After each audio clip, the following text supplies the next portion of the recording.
Thank you for tuning in to Baron Elite. My name is Arian, and today we're going to do a quick video walk around tour of this 2010 Mini Cooper S that we have listed for sale on our website at baronelite.com. But before we get into the full video breakdown of this car, let's go ahead and hop in. We're going to give the engine a couple little revs and let you listen to the engine running underneath the hood as well. Obviously, you can see this car cosmetically is in fantastic condition, but the mechanical running of the vehicle is also important. Very nice clean interior. And today we are going to be joined by our shop mascot, Benny here. He's going to be wandering around with us, poking in and out of the video. Now, you do have two keys for this vehicle.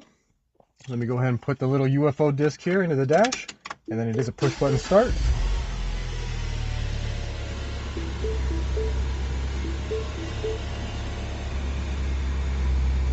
Oh, we got almost a full tank of gas too. Very nice. So you do have a warning there for the brake. You do have the handbrake on. Go ahead and turn that off. You can see it went off. Let's go ahead and give it a couple baby revs.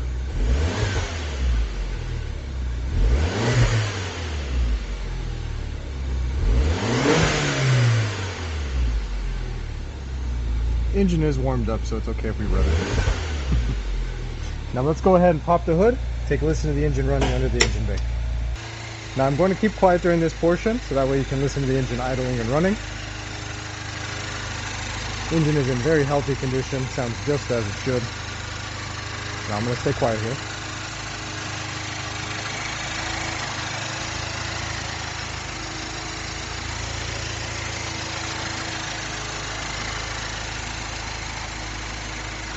And obviously on a cold start, there's no rattling coming from the timing chain or anything like that either, which is always good to check on these Mini Coopers with this N14 motor. Now let me button this up, we'll continue with the tour.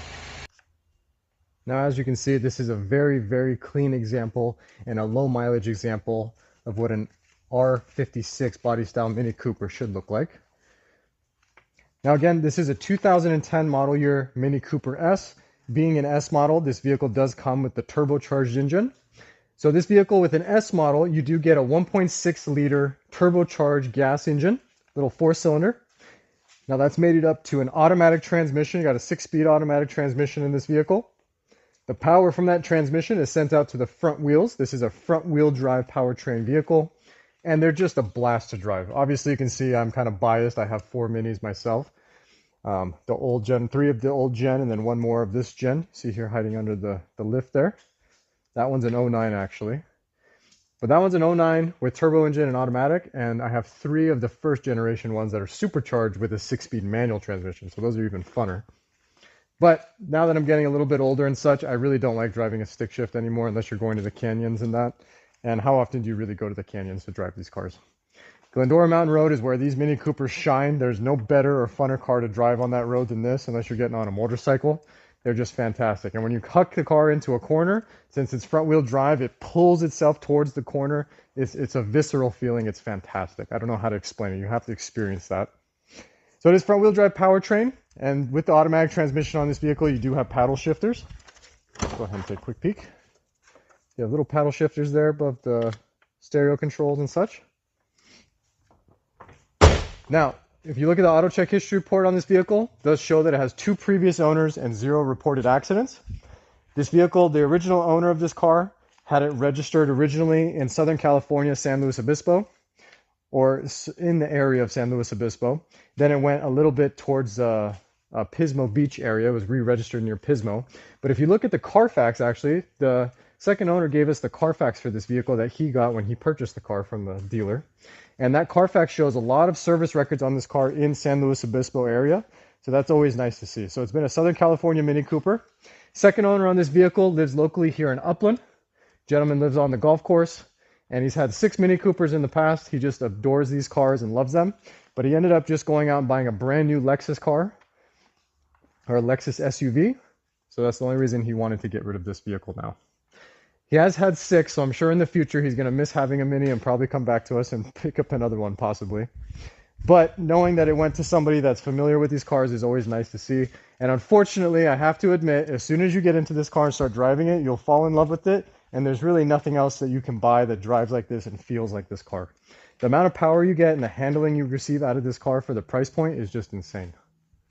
You have your panoramic moonroof, dual tilting. They do function properly. Nice white roof with the white mirror caps. And then you do have a stubby antenna up here. Please just be careful if you go through the car wash. It may give a little bit of damage there because it's rigid. We do have the original one on the driver door panel. So if you want to put the ugly long one back on there that's original to the car, we are going to give that to you with the purchase of the car. Now let me take a look here. So the gentleman is a retired gentleman. So it's always good. It's not a kid's car or something like that previously. Now let's go ahead and check. So we did go ahead and also check to make sure there's no open recalls on this vehicle. No airbag recalls, Takata airbag recalls, or any safety recalls. If we do have any recalls on cars, we go ahead and take it to the dealer and get those addressed before we put the cars up for sale. Now this vehicle, we did go ahead and get the smog check completed on it. Everything passed without any issue at all, which is always good to see. All of the emissions monitors were set prior to getting the car smog checked. And you see you have a very clean interior, nice black color, which is awesome. A little bit of a two-tone on the seats, which looks very cool. Awesome material. And I believe they call this Dakota leather. BMW calls them Dakota leather. I don't know if this is the same on the Minis, but Mini is a BMW, so I would assume it is. Do have the nice center stack gauges there. Oh, and the gentleman did go ahead and he installed Sirius XM satellite radio module there, so you can listen to your satellite radio with your subscription. And you do have a little infotainment display up here that he installed aftermarket as well. I believe it gives you like engine oil temperature and stuff like that on the car. Headliner is nice and taut. All three sun visors are in good condition. The lids aren't broken off of them. Almost all these Minis that are getting to this point, these lids get fragile and people are rough on them and break them. So it's nice to see the lids are working properly, the lights are working properly in that. The little things on these cars make such a big difference when you get to this point in this age of the car. You really want to find one that's in nice, clean condition to begin with. Now, back seats are in fantastic shape. I doubt anyone's hardly used them. Very seldomly do Mini owners use their back seats. Rear seats do fold down flat, so you have two little handles here. You can fold the seats flat if you want to run to Costco or go to Home Depot and get some mulch or something. I've done crazy stuff with Mini Coopers. I've packed them full of stuff, put a roof rack and pack a roof rack too. Use it like a pickup truck. So they're very utilitarian if you want to make yourself become that way. Now you do have a set of the Mini Cooper original floor mats here. But let me go over this and show you quickly. So the floor mats are in great shape. Clean them all nicely. You do have your little privacy shade cover here, but the little plastic ridge on this side that slots here into the side to hold it up is actually broken, unfortunately. And so you can put it here and it'll cover up the trunk area and that, but it will rattle around while you're driving, so it's kind of annoying. So I didn't want to throw it away, so it's there for you just in case you want it. You do have these little nets here, which are nice to have if you go to the supermarket. Put like a watermelon under there, keep it from rolling around and such. I think of watermelon because that's what I'm always putting in my Mini. Now let's go ahead, take a quick look here on the passenger side. Come on, Benny. You see the wheels are in great shape. Do have a nice set of tires on the car too. We're going to go over all that. Let's jump here to the passenger side. Now you do have the Harman Kardon sound system in this car, which is cool. You do have the little secret secondary glove compartment, little stash box.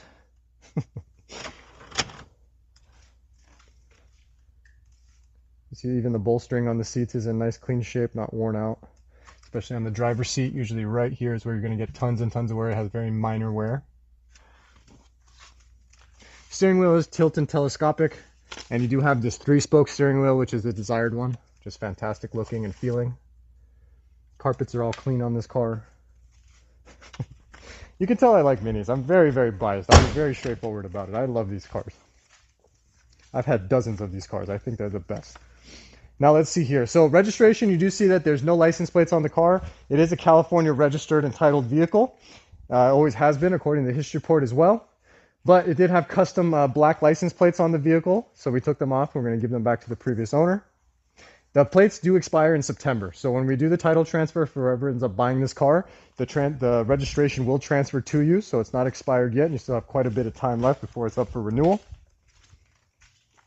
Now, the previous owner of this vehicle also in, I believe it was in October of last year and 10 of 2025, at 70,700 miles. They did take this vehicle in to have service done at the local BMW shop that's owned and run by two BMW master technicians, Mini technicians.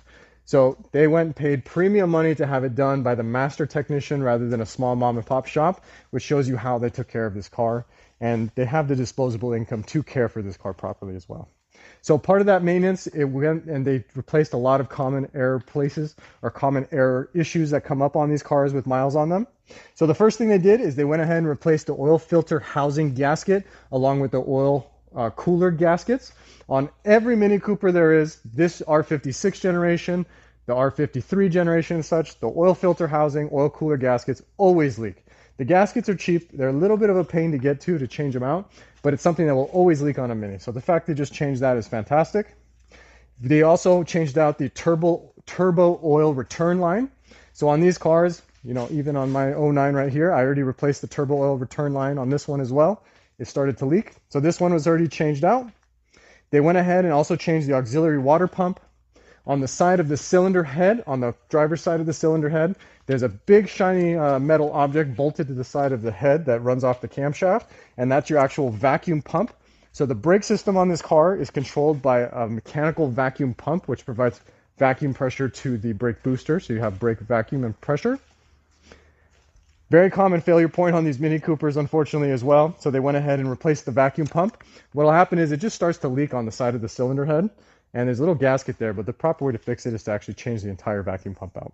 So it looks like that's what they did here, which is great. The car did show that it had a TPMS problem. So they went ahead and addressed that and had that fixed as well. And then last but not least, they found that the serpentine belt on the car was old and cracked. So they went ahead and replaced the serpentine belt for the customer as well. Now, this bill came out to a total of $2,359, and that was in October of 2025. So again, Master Techs worked on the car, which is always good to see. It gives you a little bit of comfort that the car was cared for properly, and you know for sure they're not over-torquing things and causing more damage than good to the car. Now, I believe we've gone over just about everything on this little Mini Cooper here. If I've left anything out, oh, you know what? I did leave something out here. I forgot the brakes and the tires. So give me one moment here. Let me just double check on the measurements there and we'll get right back to it. I had to refresh my memory. I don't want to give you bad information. So I did double check. So the front brakes on this vehicle, the front and rear brakes on this car are in good shape. The front brake pads are at 7 millimeters. The rear brake pads, we measured them at 6 millimeters. So in the front, you're about 70% on the brakes, I would say. And on the rear, you're at about 60% on the brakes, on the pads. So usually I see on cars like this, new pads are usually about 10 millimeters of pad life when they're brand new. Now, if we move on to the tires, the two front tires on this vehicle are at 8/32 of an inch, which is about 80%. New tires for this kind of car are usually about 10/32 of an inch. Now on the rear, you have 5/32 of tread at the lowest point on the two rear tires. So that's about 50% left on the tread. And my assumption for that would be that the tires got rotated on the car, which is proper and what you should do every oil change. That will actually double the lifespan of your tire tread if you do it every oil change. And please, on this vehicle, I know sometimes the mechanics will say 6, 7, 8, 9,000 mile oil changes. On this car, please perform an oil change every 3,000 miles. It's a turbocharged engine. I don't care that it's synthetic oil you're putting in the car. Do oil changes at 3,000 miles, and that will save you a lot of grief on these Mini Coopers. And on any older vehicle, especially turbo cars, you want to just change the oil. Doing it way ahead of time or half service intervals from what's recommended by the dealer is really what you should be doing. The dealer's just trying to minimize cost and make you feel good about, oh, the synthetic will go 10,000, the oil filter will go 10,000.